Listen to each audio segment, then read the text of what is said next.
L'entretien des patriotes, bonjour à tous. Marche de la France insoumise sur Matignon afin d'activer l'article 16 et mettre en place la tyrannie d'Emmanuel Macron. Avant de répondre à cette question et traiter de nombreux sujets d'actualité, vous connaissez le rituel sur cette chaîne. Je commence toujours mon entretien par remercier ceux qui m'ont permis de le produire, car ils m'ont financé à l'aide des merci rémunérateurs. Et aujourd'hui sont à l'honneur des fidèles parmi les fidèles: Nono Broquet, Rambard, VTT Pollux, Perry Nobody, Luc Tobiana, Poupoupalou, Béatrice Brun, Philippe Bohen et Thierry V. Merci à eux du fond du cœur. Et puis je tenais à vous remercier pour votre soutien inconditionnel. Oui, il faut aider la réinformation. Comment faire? Lever le petit pouce, écrire de gentils messages et diffuser sur d'autres réseaux sociaux. Est-ce que les gens de gauche sont mal comprenants? Un dessin d'explication. Nous allons battre Macron. Comment? En votant pour lui. Ces électeurs de gauche sont vraiment des génies. Et que dire des électeurs de droite qui ont voté la France insoumise? Eh bien, c'est la gueule de bois mardi. Le nombre d'imbéciles comme cette Pascale, il y en a des millions en France. Bravo, on va se taper un gouvernement d'extrême gauche. Fallait réfléchir avant. J'ai voté pour le député PS pour faire barrage au Rassemblement national, mais pas pour le programme du nouveau Front populaire. C'est ennuyeux, car ce n'est pas un parti. J'ai l'impression de m'être fait avoir. Et c'est là où je me dis qu'il n'y a pas que Joe Biden qui devrait passer des tests cognitifs. Après ce grand moment d'hypnose collectif, la campagne entre les deux tours, retour au réel, au bon tweet français. Bon, maintenant qu'on a fait barrage aux fachos, bravo d'ailleurs, beau boulot. Place aux Jeux Olympiques avec les stations de métro fermées, les quartiers accessibles sur QR code, la reconnaissance faciale et le triplement de la police. Ça dépasse l'entendement ce que vous êtes stupide. Et cela se vérifie particulièrement dans les tweets des militants de la France insoumise. On a sauvé le derrière de la République et de la Macronie en nous désistant d'une seule voix quand c'était nécessaire. On a gagné sur un contrat de législature commun. Et là, Macron, il refuse l'alternance et invente une coalition avec les turbotraites LR pour voler l'élection aux Français. C'est une dinguerie. Ah, c'est vrai ça. Macron, ça fait 5 fois en 7 ans. Qui aurait pu prédire? Enfin, pour reprendre le mot de Fred le parésiaste, on a l'impression de vivre dans la 4e dimension. Oui, car on est au niveau, comment dirais-je, des blagues absurdes que l'on racontait dans les cours de récréation au primaire. Je ne sais pas si vous connaissez cette blague. C'est 2 copains qui vont au cinéma voir un western et l'un, avant la fin, dit à l'autre: je te parie que le cow-boy tue l'Indien. Et l'autre dit: pari tenu. Et à la fin du film, le cow-boy tue l'Indien. Alors le copain, il a quand même mauvaise conscience et il dit: j'avais déjà vu le film, je connaissais la fin. Et l'autre lui répond: mais moi aussi, mais je ne pensais pas que l'Indien se ferait de nouveau avoir. Eh bien, c'est à peu près du même niveau. Et même niveau dans Libération. Pas de Premier ministre du nouveau Front populaire, la gauche dénonce le déni de démocratie de Macron. Attendez, là, nous sommes au niveau de la blague du cow-boy et de l'Indien. Il dénonce le déni de démocratie d'Emmanuel Macron. Mais c'est quel niveau de preuve qu'il leur faut? Qu'est-ce qu'ils ne comprennent pas à la France insoumise et chez l'Aberration? Après les gilets jaunes, la pandémie, le pass sanitaire, les 49.3, la répression des manifestants, et je pourrais parler ainsi pendant des heures. Hallucinant. Je ne m'en lasse pas, nous dit Laurent Berton. Tous ces corneaux qui appelaient à la résistance, la grève et l'insurrection en cas de victoire des méchants hurlent maintenant au déni de démocratie parce qu'ils se font posséder par Macron et leurs alliés encore une fois. Ils se plaignent alors qu'ils ont magouillé, ils ont truandé cette élection et ils ont surtout signé un pacte avec le diable. Alors ils réagissent, s'ils ne sont pas contents, ils ne veulent pas respecter de toute façon les urnes parce qu'ils n'ont pas gagné. Ils veulent marcher sur Matignon. Adrien Quatennens. Alerte, Macron veut nous voler la victoire et manœuvre pour faire barrage à l'application du programme du nouveau Front populaire. Le seul souverain que la République connaisse, le peuple, doit le faire céder. Pourquoi pas une grande marche populaire en direction de Matignon? Une semaine d'hystérie, nous dit Laure Lavalette, députée RN, de grandes leçons de démocratie et de désistement républicain, SIC, pour finir par appeler à marcher sur Matignon. Un grand bravo au castor. Donc, si on résume, Certains électeurs français ont fait un barrage dit républicain contre un parti le plus républicain de la Ve République, le Rassemblement national, qui a accepté sa défaite, alors que c'est le premier parti de France et c'est lui qui a reçu le plus de voix. Pour voter pour des partis pour le coup factieux, comme la France insoumise ou l'extrême centre d'Emmanuel Macron, il y a quelque chose de dément, une inversion accusatoire de type stratosphérique. Jean-Philippe Tanguy, député du Rassemblement national, le Front républicain n'existe pas. Ce ne sont que des magouilles et des mensonges. La preuve, les macronistes et la fausse droite ont menti aux Français pour faire élire des insoumis qui appellent à une marche sur Matignon, telle une ligue fasciste d'extrême gauche. Mais il y a quelque chose d'encore plus troublant que le parallèle historique avec les manifestations de 1934. C'est que la France insoumise veut semer le chaos en marchant sur Matignon. Cela ne vous rappelle-t-il pas l'hypothèse que nous avions évoquée il y a quelques semaines, l'article 16, gouverné par le chaos. En cas de débordement après les élections, Macron pourrait activer l'article 16 de la Constitution et prendre les pleins pouvoirs. Que se passera-t-il donc le 7 juillet si aucun parti politique n'obtient de majorité absolue ? Et si cette hypothèse se vérifie, c'est qu'il y a bien eu un pacte entre les dirigeants de la France insoumise et Emmanuel Macron. Les raisons avec le Parisiaste. Macron nous avait prévenu, l'ordre naîtra du chaos. On est dans une période où on refonde. On est en train de réinventer un modèle. C'est plus dur de réinventer quand tout n'a pas été détruit. Macron le 26 avril 2023. Il veut une nouvelle constitution compatible avec l'Europe, compatible avec la poursuite de son règne. Ordo ab chaos, doctrine maçonnique. Tiens, il me semble que Mélenchon... Enfin bon, fermons la parenthèse. Il nous rappelle ses fondamentaux. Impossible de faire plus cousu de fil blanc que cela. Je me tue à le répéter pour être sûr qu'un maximum de gens y réfléchissent et se rendent compte qu'à l'aune de cet objectif, tout s'éclaire. C'est une ingénierie sociale généralisée qui consiste à tuer le pays économiquement pour ensuite pouvoir le fondre dans l'empire fédéralisé. Ruiner l'État, aggraver ses déficits, starve the beast, méthode connue, pour justifier des réformes de type privatisation et créer un moment hamiltonien pour pousser à la mutualisation des dettes au cœur d'un super-État fédéral. Ah, j'entends des glapissements, complotisme. Dois-je rappeler que l'Europe et les marchés sont en train de dire à la France qu'elle est sous tutelle en matière financière? Dois-je rappeler que Pustula défend un projet d'État fédéral? Dois-je rappeler que les européistes nous expliquent qu'à chaque crise, ils ont fait avancer la construction européenne? Et la France insoumise dans tout cela, c'est un atout indispensable dans leur jeu. Illustration. Le racisme décomplexé de Rokhaya Diallo est juste terrifiant. Compter les blancs sur une photo est une dérive raciste dont elle n'a visiblement pas l'impression de se rendre compte. C'est quoi la prochaine? Exiger des quotas de blancs à ne pas dépasser? Pure folie. Et oui, en plein direct sur BFM, Rokhaya Diallo déclare qu'il y a trop de blancs sur la photo de famille du nouveau Front populaire. La vidéo dans la description, mais il y a pire. C'est pas les immigrés, c'est pas les sans-papiers, c'est les fachos qu'il faut virer. Parti des indigènes. Ah oui, ces gens-là veulent virer les Français de leur propre pays. Ça s'appelle des colons, voire pire. On a bien compris que dans cette Europe fédérale, il faudrait qu'il y ait le moins de Français possible et surtout que cette laïcité à la française disparaisse.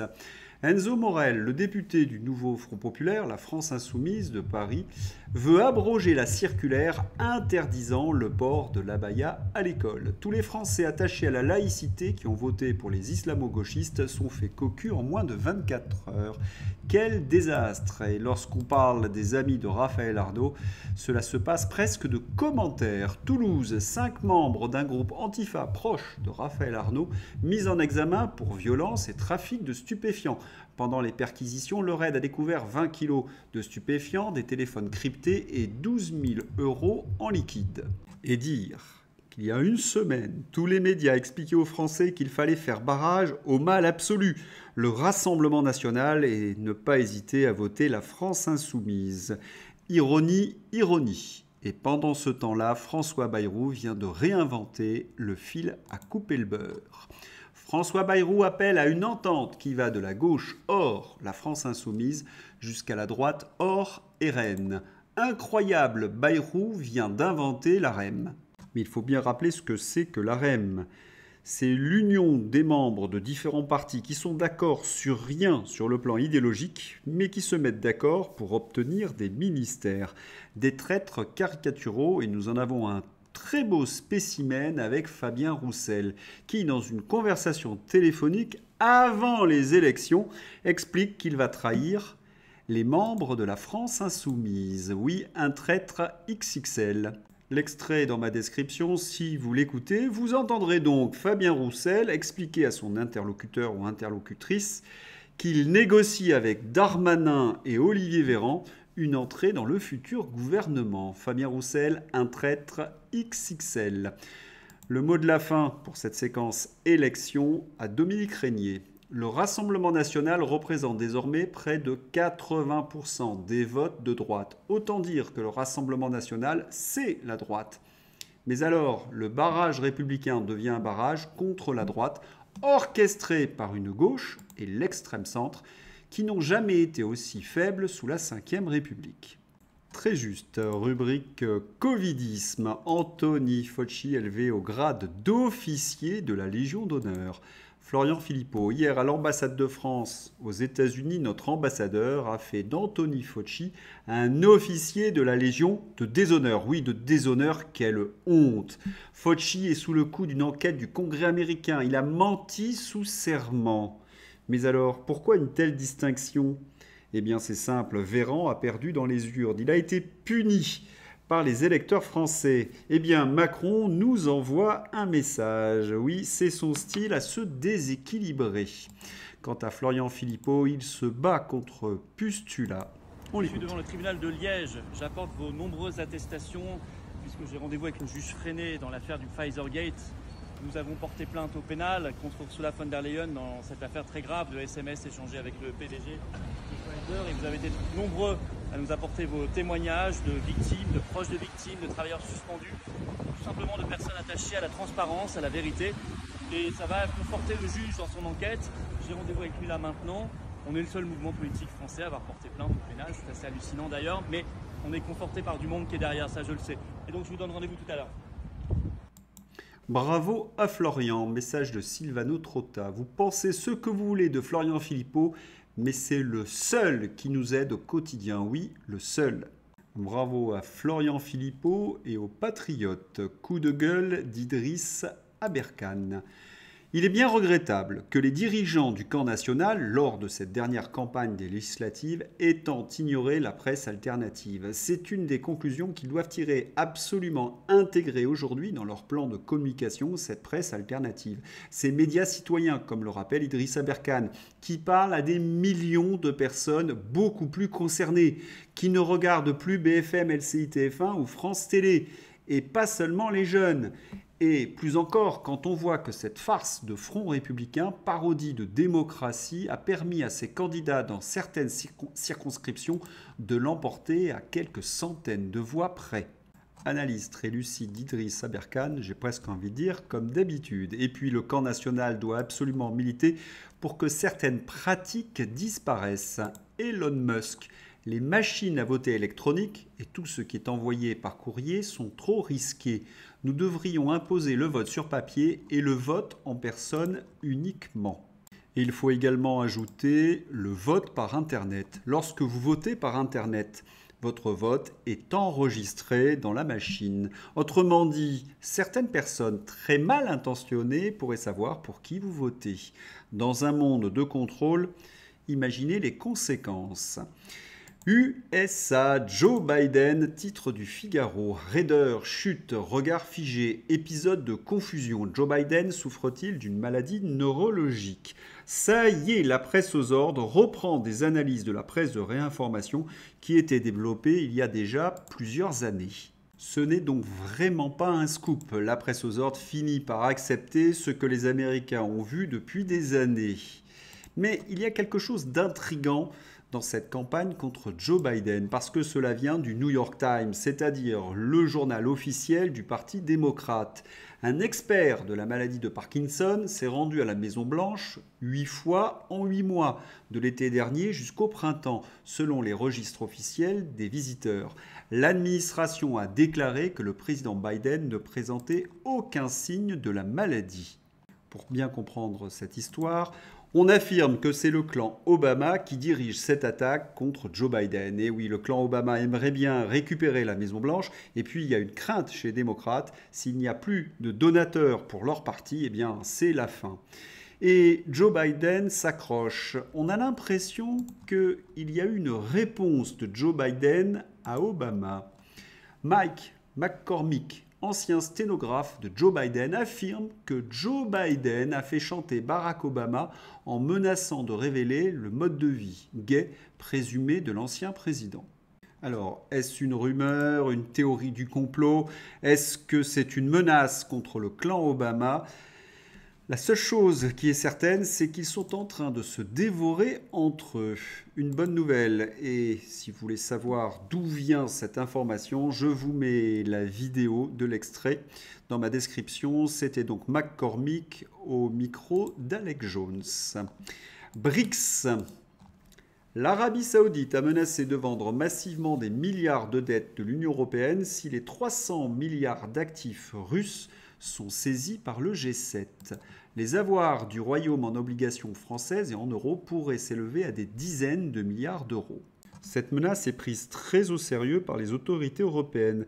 On les sent un peu cernés, dépités, perdus. Ils ont perdu toute initiative. Ils subissent par exemple l'initiative de Viktor Orban. Viktor Orban s'est rendu en Chine pour discuter des futurs pourparlers de paix entre l'Ukraine et la Russie. Tout notre soutien à Viktor Orban dans ces discussions pour arriver à la paix en Ukraine. Général Alcazar, oui, Orban est le seul dirigeant de l'Union européenne qui a compris depuis le début que cette guerre était une catastrophe pour l'Ukraine et l'Union européenne, le seul capable de faire acte de médiation entre Zelensky et le président russe Vladimir Poutine, le seul à même d'ouvrir une voie vers la négociation et la paix. Problème, le plan de paix des Russes est un ultimatum à la capitulation. Celui des Ukrainiens est similaire. La réalité, c'est que l'Ukraine est épuisée. L'Union européenne est en récession et sur le chemin de la ruine.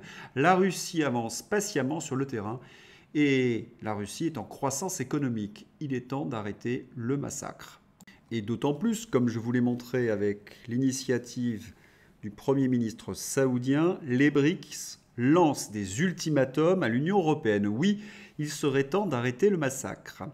Il faut également ajouter que le Rassemblement national siégera dans le même groupe à l'Union européenne que Viktor Orban et que Bardella prendra la tête de ce groupe. En vrac, Carla Bruni, l'épouse de l'ancien chef de l'État, est poursuivie pour recel de subordination de témoins et participation à une association de malfaiteurs en vue de commettre l'infraction d'escroquerie au jugement en bande organisée. Et oui, quelqu'un m'a dit que tu pourrais dormir en prison. Wimbledon, Djoko. Vous les gars, vous ne pouvez pas m'atteindre. Djokovic, hué à Wimbledon pendant son match contre Rune par un public enragé. Et à la fin du match, Djokovic souhaite une bonne nuit à ce public anglais. Mais pourquoi cette haine des anglo-saxons envers le Serbe? Peut-être parce qu'il est pro-russe, qu'il a lutté contre la politique lors de la pandémie et qu'il n'est pas hypocrite. Allez, c'est l'heure d'ouvrir la page Fantasy. Flash, une des raisons de la méforme de Kylian Mbappé à l'Euro 2024 est la situation politique en France, qui l'inquiète et mobilise une partie de ses pensées. Source Le Parisien. J'ai dû vérifier 10 fois qu'il ne s'agissait pas d'un compte parodique, nous dit Greg. Ça marche avec toutes les professions, cette excuse? Désolé chef, j'ai pas fini le chantier, mais j'ai peur de l'extrême droite. Ce pays est une véritable blague. Et oui, la France a perdu contre l'Espagne 2-1. Et pourtant, Didier Deschamps avait un joker. Flash, 12 minutes sur Mulot News, un compte parodique. 92e minute de jeu, Didier Deschamps envoie Adrien Quatennens pour sauver l'équipe. J'ai toujours aimé les Bleus, déclare l'ex-député. Enfin, plutôt sa femme. On terminera par Candace Owens. Elle a un joli t-shirt, édition spéciale, l'homme de l'année. Mais qui voit-on sur cette couverture? J'espère que vous avez apprécié ce journal. Je vous souhaite une excellente soirée. À bientôt. Au revoir.